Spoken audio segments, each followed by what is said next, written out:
Hey, what's up, guys? It's me, John the House Guy, here with my lovely co-host, Kim the Homegirl. and today we're going to talk about 5 real estate investing strategies that you can use to help you get started investing in real estate. You're listening to the House Guy and Homegirl podcast, a podcast about real estate and real life. As realtors, home builders, and real estate investors, John and Kim keep it real. Former teachers turned real estate professionals, they have a heart for helping others. Join them each week as they discuss all things home.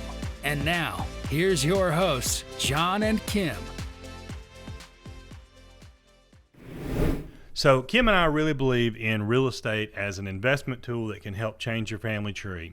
And so you say, well, I don't want to be in the rental property game. I don't want to do this. I don't want to flip houses. I don't want to do wholesale. I don't want to do these things. Well, there's lots of options. And that's the beautiful way real estate can change your life, because anybody can invest in real estate with some version of real estate investing. So yeah, it's an investment. I mean, it's virtually you're taking your money and investing it and growing it. And it can be risky. So any investment can be risky, right? It can carry some risk, just like a stock or a bond or anything that you put your money in. There's going to be some risk to that. But rental properties and investing in real estate really is a vehicle that we choose because it's a tangible asset that we can go and visit and be there and touch it, and we can force appreciation. We can do things to make it better. We can improve it, and that in turn makes our investment worth more money, right? So the first thing... Yeah, as far as investing, when we first got into real estate investing, we were looking at it as a passive income.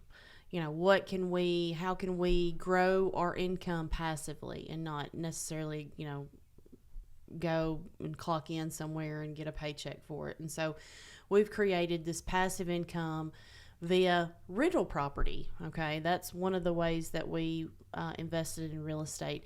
And also we use our rental property as... That's the first topic, is rentals. Rental property, right? Rental yeah. property is the first thing that you can get into when you're investing. And I had somebody to tell me one time, and I know you knew this was coming up, if you buy one house for each of your children that you have, and use that one particular house, at the end of it, when they're born. When they're born or when they're small, right? Yeah, when they're little, just buy a house for, a child, for every child you have. And then when they go to college, sell it, and that's what you can use to pay their college tuition, as opposed to some, the trust funds and the college funds and all that, because this rental property is growing in value every year, and you're also making, once you get it paid off, you're using it as a passive income, and you may want to keep, at this point, Emmett, he's a senior this year, but I'm not so sure that I want to sell any of our rental properties, but needless to say, we could sell any of them and put him through college debt free. And the beauty of that is that somebody else paid that bill, right? Like if you're investing into, like you said, a prepaid college tuition or some kind of 501 or whatever that is, whatever the college one is, there's numbers for it, but if you're investing in that, you're taking your money and you're investing it there, right? Which virtually they're taking your money and putting it somewhere else. Yeah, they're investing too, it. But if you're taking your down payment money when you buy a rental property, yes, and you're putting that somewhere. But for the most part, everything else, the tenant is paying for it, right? Right. So you're getting the benefit of owning that property and then having it paid down, but the tenant is paying for it, right? Right. So...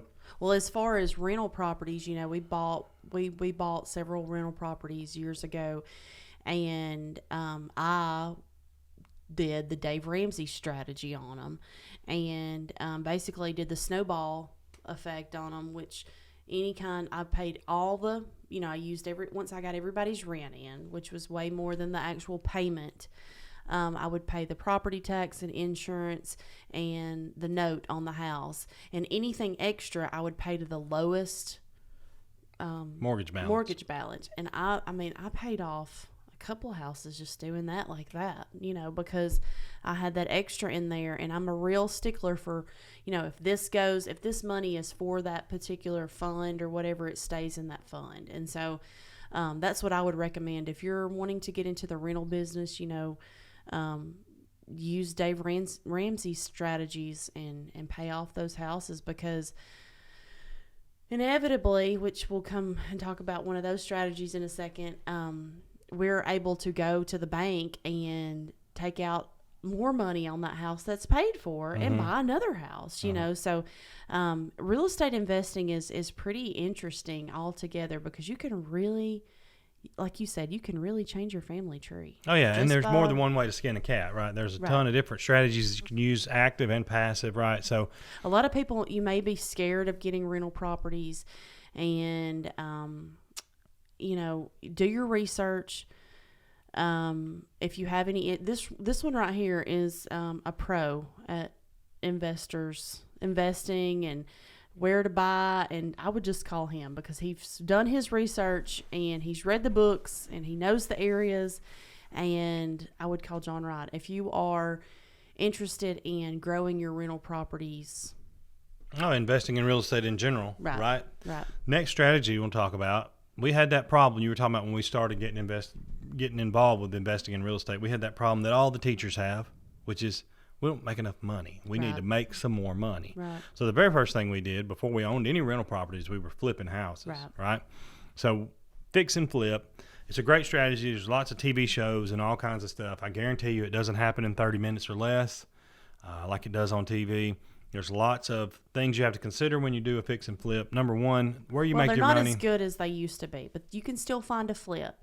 Number one, though, what's the number one strategy when you flip a house? The one thing to consider, right, one thing to consider. You make your money when you buy the house. When you buy the house. Right. And that's what's going on right now. The houses that used to be, there used to be houses out there worth, that you could get for $20,000, for $15,000, for $50,000. And all you needed to put into it was like 30, and then you could flip it and turn it and put it on the market for $150. Well, those houses don't exist anymore. They're all, the threshold for the entrance price is $150 now. Yeah, the market, you just have to adjust to the market, because when you fix it up, right, so in other words, the baseline house costs you more, the repairs cost you more, but when it's finished, it costs the end consumer more, right? So you can still make good money doing fix and flip. It's just a matter of you may have to have more cash on hand, because one thing to consider when you go to buy a fix and flip house,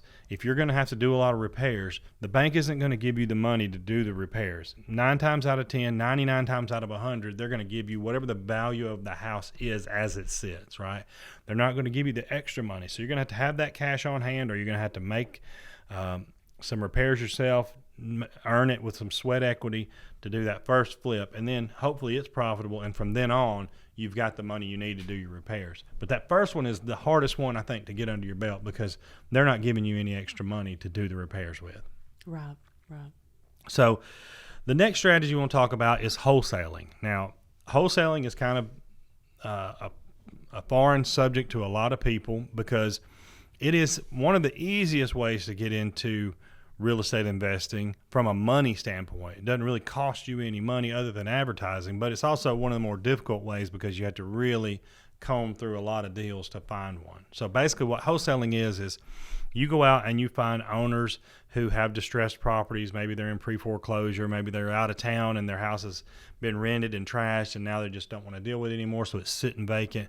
You find properties that have been neglected or abandoned, and you figure out a way to get a contract on those. All right, so you call the owner and you say, hey, look, here's what I can do. I can offer you X for this property.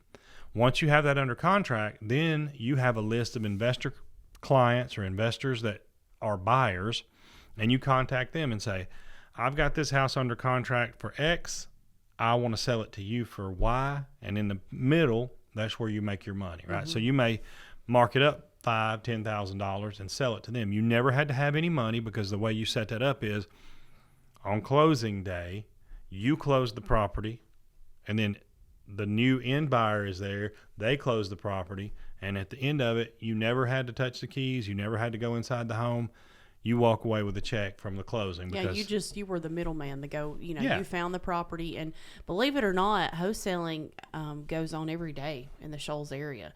There's a lot of investors outside that live in Nashville or, you know, Texas or California, or, you know, I hear stories all the time, you know, and a lot of times too, you know, those out of town investors are wanting to get rid of those properties or have been hanging on to them, and they let a property management team, you know, handle the house, and then they stopped dealing with it and they stopped renting it, and then it's overgrown weeds and things like that, and then you go out and you find those houses. But yeah, wholesaling goes on every day in the Shoals area. Oh yeah, and you know, there's people that do this nationally on a national level, and they basically that's some of that.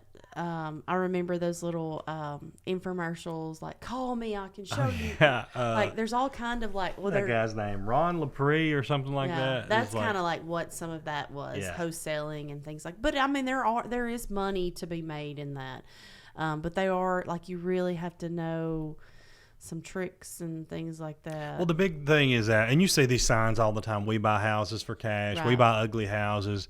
You know, there's all kinds of stuff that those guys really, they don't spend money buying the houses, so to speak, as they do advertising. Right. And getting their number out there, they're sending letters out. They got people that are out there, what they call bird dogging, who are looking for houses and sending them to them for a fee. All that stuff is, they're buying lists of non-occupied, you know, non-owner occupied properties, hoping for a wholesale. Yeah, to find one property that they can get under contract. Let's just say you talk to the owner and you say, look, I can get you $30,000 for this property. I can do that. And they say, okay, that's fine. You enter into a contract with them, say, for the next 30 days, I'm going to be searching out for buyers to buy your property, and I'm going to make a markup for selling your property for that. So you got it under contract with them for $30,000. You call John Wright, and he says, "Oh yeah, I'm interested in that property. I, you know, would give you $40,000 for that property, and the difference is what you make in the middle, right?" And this is a lot more legwork, so to speak. It's just different kind of legwork. You know, you're talking to investors and finding the house, and you may not be interested in wholesaling.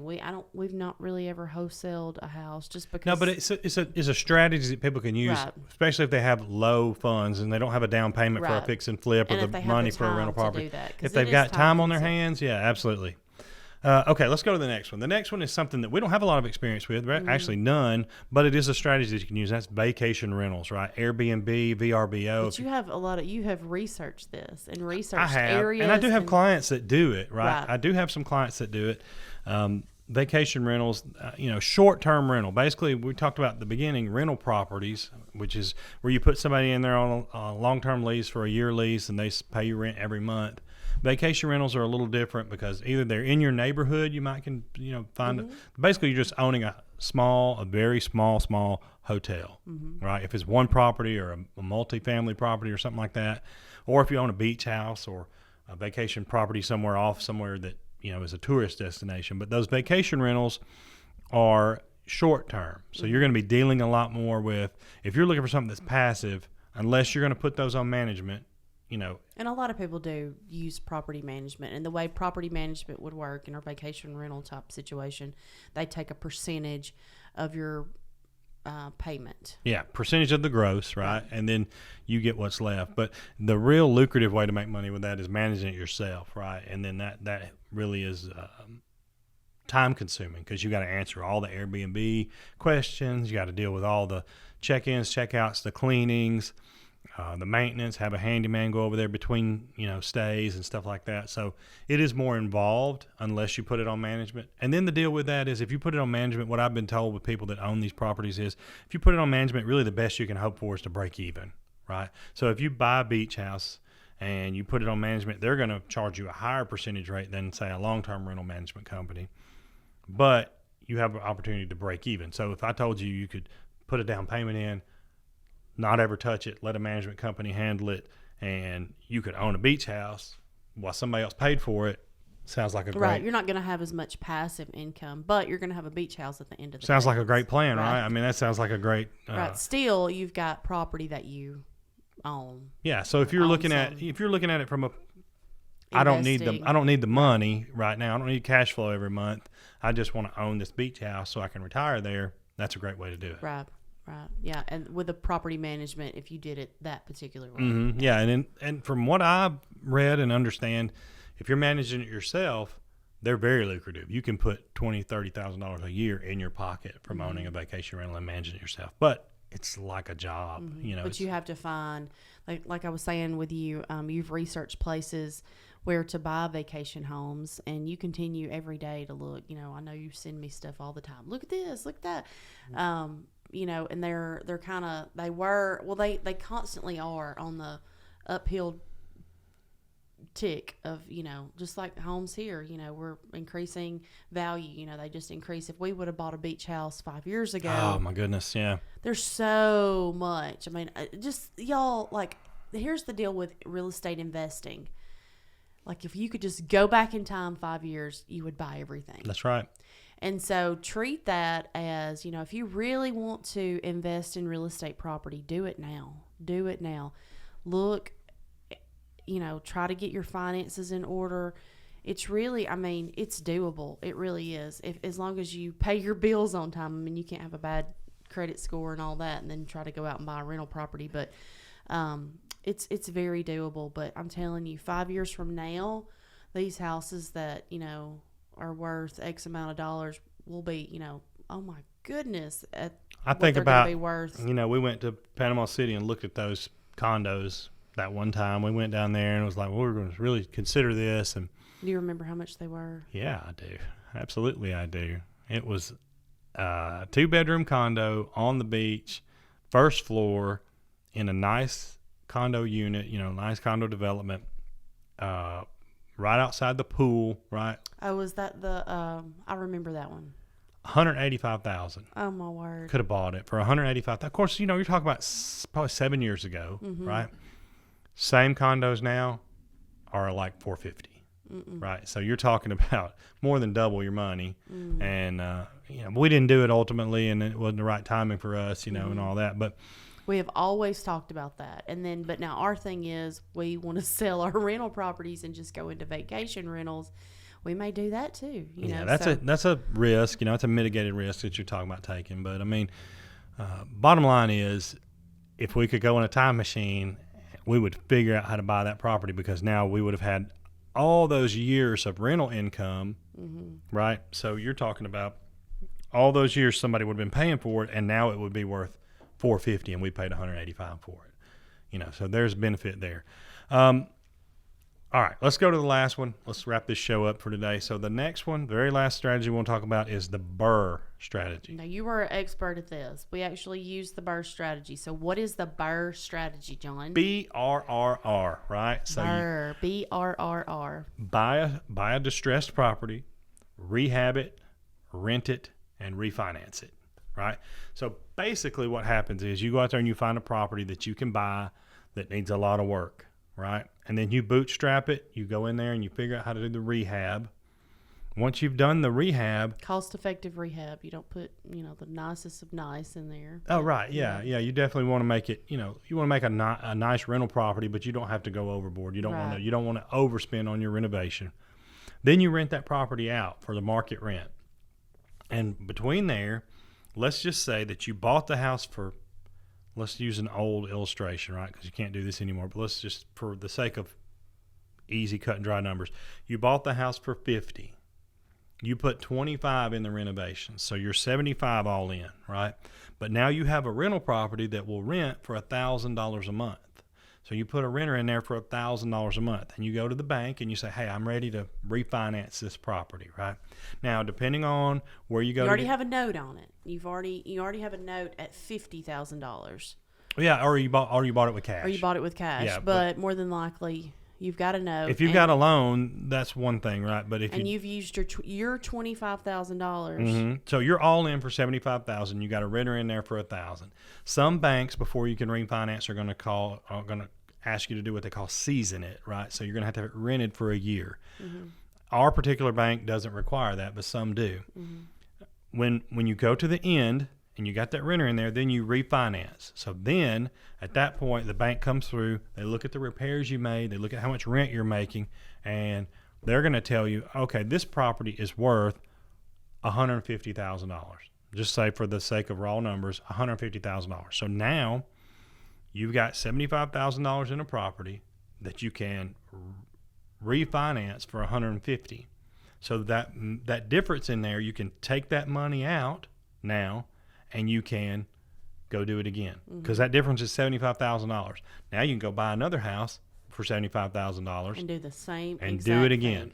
Burr, repeat. The last R is repeat. So with that $75,000, you know, you can buy it for cash, buy a $50,000 house, $25,000 for the repairs, do the same thing, get a renter in there, and it's just, you know, you're using this money to that money, you know, you're just keeping it going. Buy, rehab, rent, refinance, repeat. And we've done that twice. Well, we've got a line of credit on a home that we could do something with. We kind of keep that on hand. It is a burr. It has been appraised. And then, like I said, the example of the burr that we actually did really turned out just perfect. You know what I mean? Like we bought that house. This is 5 years ago, but we bought that house right at 40. We put about 20 into the renovations. We bought that house at 40. Yeah. Man. We put about 20 in the renovations, and then when it was all said and done, we refinanced for like $90,000, right? So we got the money in between to go out and do some repairs, do some other things, buy another property if we found one. But we had that cash available to us. And so when you get these rental properties, that's another beauty of what you were talking about earlier with the snowball. If you pay those down, then you can go out and refinance those properties, right? Which Dave Ramsey would not tell you to do that. Right? He wants you to pay them off and just let them pay you. But if you refinance those properties, and you talk about building your empire, you take that money out and you have it on hand. You don't have to necessarily spend it just because you pulled it out, but you can have that as a line of credit sitting there. Then when a deal comes along, oh man, well, you need $60,000. Okay, well, you got it. You got access to it right there. Mm-hmm. And a cash buyer is always going to be. Yeah, you have to be disciplined. If you're a real estate investor and if you're serious about this, you know, you can't. You have to just really be diligent and disciplined in that, you know, this money is for that, and you have to keep your funds clean. You know, just like with the burr method that we used on that particular house, that some of that money is still there because we've not reinvested all of it. And, you know, if, you know, I'd love to take another vacation or whatever, and it'd just be so easy to like take that money and put it on that other vacation, but you can't do that. You have to be disciplined, and you have to know where your money is, and these funds have to go to this, and, you know, vice versa or whatnot. So you have to keep all your money clean when you're investing too, and for tax purposes. So. Right. Yeah, because you got to treat it like a business all the way around, right?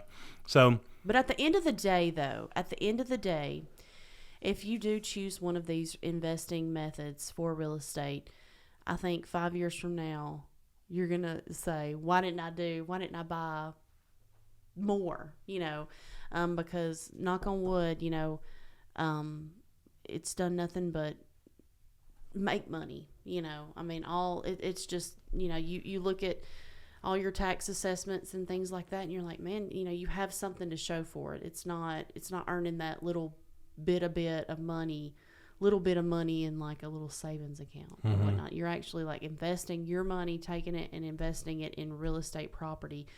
And it's like you said earlier, a tangible asset. Yeah. No matter what I do with a stock, you know, like I own some Carnival Cruise Line stock, right? And no matter how many cruises I take, that change isn't going to be anything that I can do. I can't make that stock go up no matter what I do. But if I own a rental property, right, I can go over there and myself spend a day painting the walls, and I can improve the value of that property, right? Landscape, any of that, improve, and you can get more money monthly for that property. So you can force appreciation on that, whereas a stock you have no control over, right? So all that being said, we of course believe in real estate as an investment vehicle. There's lots of strategies, a lot more than this. If you'd like to discuss any of those, get in contact with us, drop a comment down below. Be sure to subscribe to the show. Thank you so much for spending time with us today, and we'll catch you on the next one. Thanks, guys. Thanks for listening to the House Guy and Home Girl podcast, your #1 source for all things home. Be sure to subscribe to the podcast and check out our YouTube page for video content from the show.